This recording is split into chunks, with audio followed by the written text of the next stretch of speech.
Hello and welcome to Bookish and welcome to Tag Tuesday. I'm a little late getting my tag out today. Woke up this morning intending to film my video, but my neighbor across the street, right over there, is having a swimming pool installed, and they had big concrete trucks or whatever that were piping and blowing the concrete onto their pool this morning, beginning about 7:45, and it was literally shaking the windows of my house and making so much noise that I thought it would be kind of futile to film a video, so I decided to wait till later this afternoon. So I'm a little bit late getting this out. This is the Unpopular Opinions book tag. I was tagged by Courtney Ferriter. Thank you, Courtney, for tagging me to do this. I'll leave a link to her video down below and to the originator of the video, or the originator of this tag down below as well. So let's get into this. I have a feeling, by the way, that this book tag was created or meant for maybe people who are a lot younger than I am, and maybe read a little bit more contemporary fiction than I do. But you know, here we go anyway. Question number one: what's a popular book or series that you didn't like? And I'm going to go with Midnight's Children by Salman Rushdie. I realized this was like the best Booker Prize winning book ever, or something like that. And I read it after having read the Satanic Verses, which I liked quite a bit, and so I was kind of eager to read this book, which people consider to be superior and to be a great book, and I just did not get along with it. I didn't like it at all, and it was a struggle for me to get through, and it was a relief to be done. It is one of those books where today I think I might actually have DNF'd the book. Question number two is a popular book or series that you love and everybody else hates. And so I'm just going to not do a book or a series, but just do an author here, and that author would be Ernest Hemingway. I've talked about Hemingway so many times on my channel that I hesitate to do it here anymore. But when I think about, you know, somebody that I read and that I still have a great deal of affection for because of their importance to me in my reading life and my admiration for some of what he wrote, I couldn't think of anybody or any books other than the novels and the books of Ernest Hemingway. Now, several things to be aware of. I think Hemingway is a great example of the necessity of perhaps separating the person from the writing, separating the author from the work. And with historical figures, I think that's a lot easier than it is with contemporary people, looking at you, J.K. Rowling.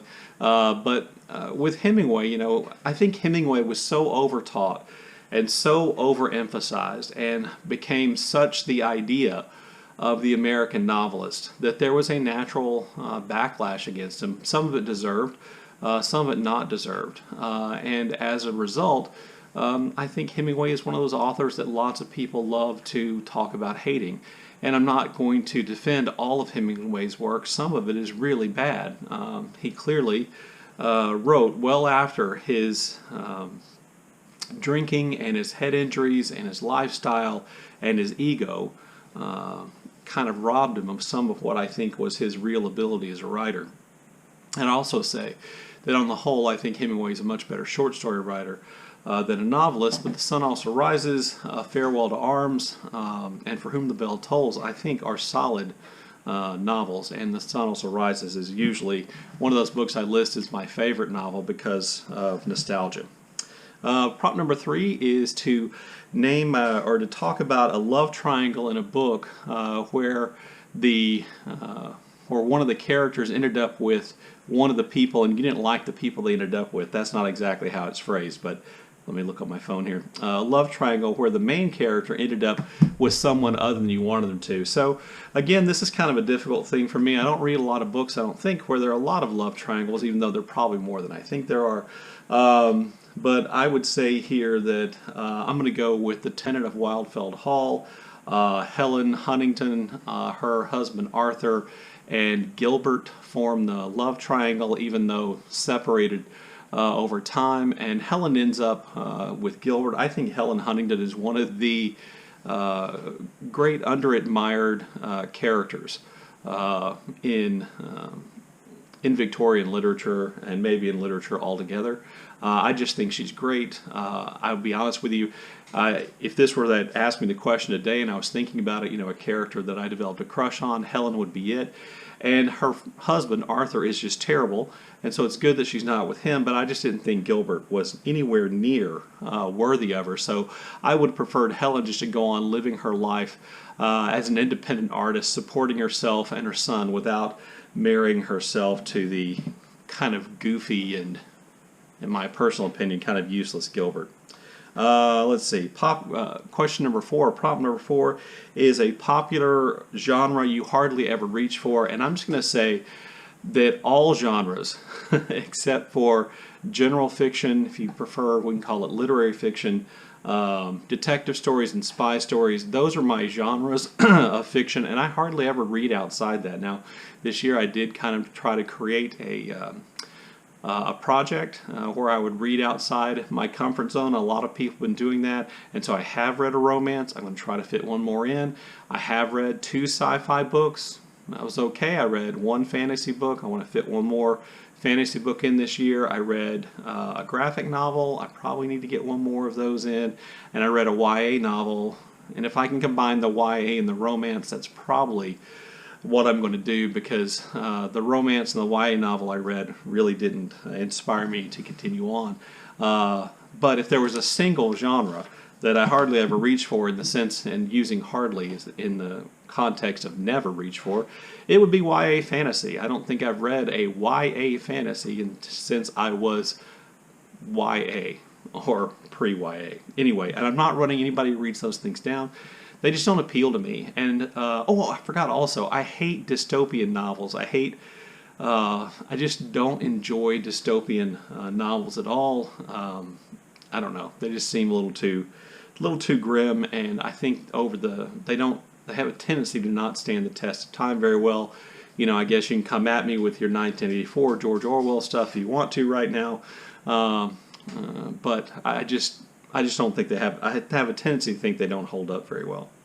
Prompt number 5 is to talk about a popular character that you don't like, and again, I'm going to go with classics here, and my example would be Heathcliff from Wuthering Heights.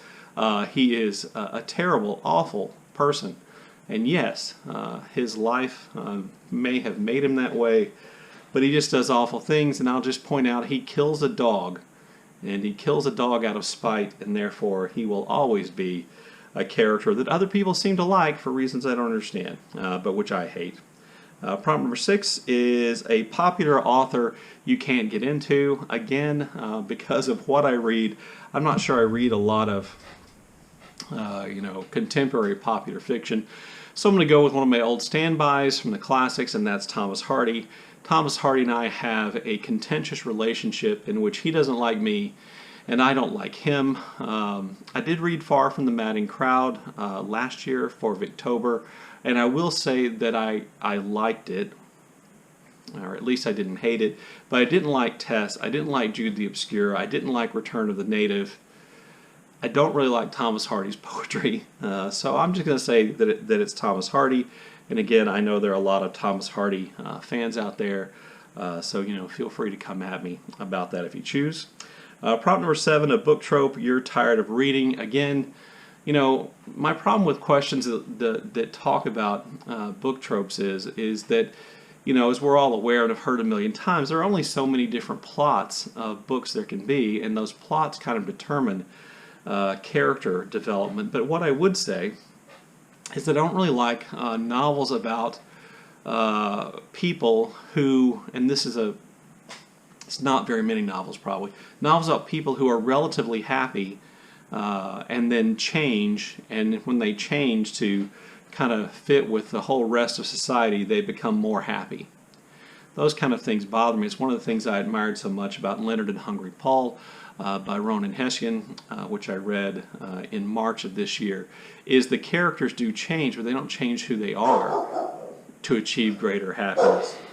Ike, it was a golf cart. It's gone. Thank you. Yeah. Prompt number 8 is a popular series you have no interest in reading. That would be The Hunger Games. Absolutely no interest in reading. I watched, because my wife is a big fan, I've watched all the movies. I hated all the movies. and I have no desire to spend any time reading any of those stories.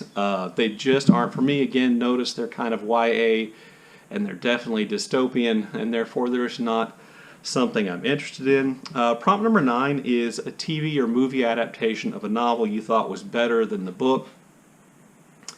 And I want to say thank you to Faith from Faith&Books, who did the wear a mask tag this morning, which I started on Saturday, and I appreciate her doing that. But she also reminded me of what I think is the greatest example of a movie that's clearly better than the book, and that's The Princess Bride. So thank you, Faith, for reminding me of that, because The Princess Bride, the movie, is far better than The Princess Bride, the book. It's not even really close.